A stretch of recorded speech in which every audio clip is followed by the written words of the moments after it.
اس دنیا کے اندر بھیجا، اور جتنی چیزیں اللہ رب العزت نے اس کائنات کو سجانے کے اندر لگائی تھی، اس کائنات کے ڈیکوریشن کے اندر لگائی تھی، اور جتنی چیزیں رب کائنات نے اس دنیا کے اندر پیدا فرمائی تھی، ساری کی ساری چیزیں اللہ رب العزت نے انسانوں کی خدمت کے لیے بنا دی، انسانوں کے تابع بنا دی،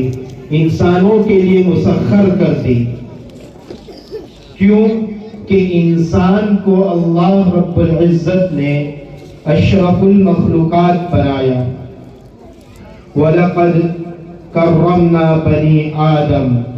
وَحَمَلْنَاهُمْ فِي الْبَرِّ وَالْبَحْرِ وَرَزَقْنَاهُمْ مِنَ الطَّيِّبَاتِ وَفَضَّلْنَاهُمْ عَلَى كَثِيرٍ مِّمَّنْ خَلَقْنَا تَفْضِيلًا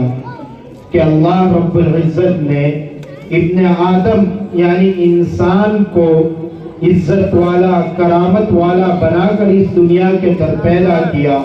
اور دنیا کی ساری نعمتیں، چاہے وہ پانی کی نعمتیں ہوں، چاہے وہ زمین کی نعمتیں ہوں، چاہے وہ آسمان کی نعمتیں ہوں، چاہے وہ نعمتیں جانوروں کی شکل کے اندر ہوں، چاہے وہ نعمتیں چرند اور پرند کی شکل کے اندر ہو، ساری کی ساری نعمتیں اللہ رب العزت نے انسانوں کے تابع بنا دی۔ وَسَخَّرَ لَكُم مَّا فِي السَّمَاوَاتِ وَمَا فِي الْأَرْضِ کہ زمین اور آسمان کے اندر جتنی بھی چیزیں ہیں اللہ رب العزت نے انسانوں کے تابع بنا لی، اور انسان کی فطرت کی ضرورت کی جتنی چیزیں تھی وہ بھی اللہ رب العزت نے اس دنیا کے اندر پیدا فرما دی۔ چنانچہ ہم دیکھتے ہیں کہ ہم انسان ہیں، ہماری فطرت جن چیزوں کا تقاضا کرتی ہیں وہ ساری چیزیں ہمیں مہیا ہیں، ہمیں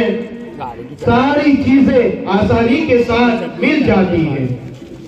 یہ اللہ رب العزت کا انسانیت پر بہت بڑا احسان ہے، انسانیت پر بہت بڑا فضل ہے، یہ انسانیت پر اللہ رب العزت کا بہت بڑا کرم ہے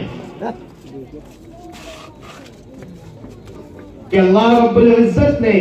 انسان کی فطرت کو سامنے رکھ کر اس کی جو بنیادی ضرورتیں تھی وہ ساری ضرورتیں پوری فرما دی۔ چنانچہ زمین کے اندر جن چیزوں کے بھی آج خزانے ہم دیکھ رہے ہیں، چاہے وہ سونے کا خزانہ ہو، چاندی کا خزانہ ہو، دھات کا خزانہ ہو، پیتل کا خزانہ ہو، یہ سارا کا سارا خزانہ اللہ رب العزت نے انسانوں کی ضرورت کے لیے پیدا فرمایا۔ اسی طرح اس زمین کے اندر سے انسانوں کو جو پانی ملتا ہے، یہ پانی کا خزانہ بھی اللہ رب العزت نے انسانوں کو عطا کیا، اس لیے کہ یہ پانی انسانوں کی بنیادی ضرورت ہے۔ یہ پانی انسانوں کی ایسی ضرورت ہے کہ انسان کو اگر کھانا نہ ملے تو انسان زندہ رہ سکتا ہے، لیکن انسان کو اگر پانی وقت پر نہ ملے تو انسان کی زندگی کا امکان باقی نہیں رہ سکتا۔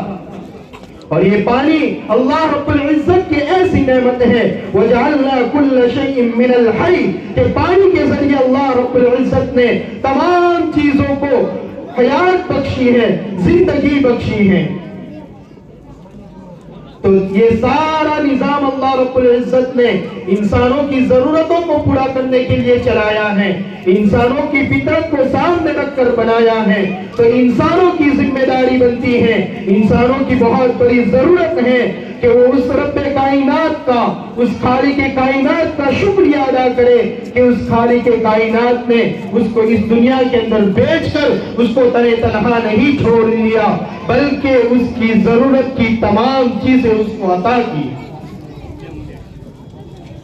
اور اللہ رب العزت کا شکریہ یہی ہے کہ اللہ نے جو نعمت ہمیں جس مقصد کے تحت عطا کی ہے، انسان اس نعمت کا اسی مقصد کے تحت استعمال کرتا رہے۔ یہ نہ ہو کہ اللہ رب العزت نے انسانوں کو جو نعمت جس مقصد کے لیے دی ہے، انسان اس مقصد کو بھلا کر ان نعمتوں کو دوسری جگہ پر خرچ کرنے والا بن جائے، دوسری جگہ پر وہ نعمتیں ضائع ہوں، اور کل قیامت کے دن انسانوں کی اس بارے میں پوچھ ہو جائے۔ تو اللہ رب العزت نے انسانوں کی ضرورت کی تمام چیزیں پیدا کی، اور انسانوں کی جو بنیادی ضرورتیں ہیں ان میں سے ایک سب سے بنیادی ضرورت انسانوں کی وقت بھی ہے،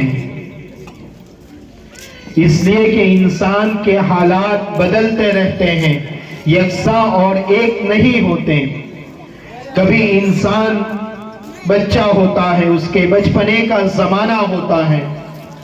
پھر جوانی میں وہ قدم رکھتا ہے، اس کے اوپر ادھیر عمر کا وقت طاری ہوتا ہے، پھر بڑھاپا اور اس کی زندگی کا خاتمہ قبر کے سائے تلے ختم ہو جاتا ہے۔ تو انسان کی خود کی زندگی کے ادوار اور خود کی زندگی کے جو اوقات ہیں وہ بدلتے رہتے ہیں۔ اسی طرح انسان کا تعلق جسمانی جو ہے والدین کے ساتھ ہے، رشتہ داروں کے ساتھ ہے، تو ان کے ادوار، ان کے اوقات، ان کے وقت بھی عدلتے بدلتے رہتے ہیں۔ اسی طرح انسان کا دینی تعلق جس سے ہے محمد الرسول اللہ صلی اللہ علیہ وسلم، اسی طرح دینی تعلق جن انبیاء علیہ السلام کے ساتھ ہے، جن کا سلسلہ رب کائنات نے حضرت آدم علیہ السلام سے چالو کیا تھا اور محمد الرسول اللہ صلی اللہ علیہ وسلم پر ختم فرمایا، تو ان سارے انبیاء علیہ السلام سے انسان کا ایک دینی رشتہ ہے۔ تو ان سارے انبیاء علیہ السلام کا زمانہ بدلتا چلا گیا، پھر آخر میں محمد الرسول اللہ صلی اللہ علیہ وسلم اس دنیا کے اندر تشریف لائے۔ تو انسان کے لیے بنیادی ضرورت وقت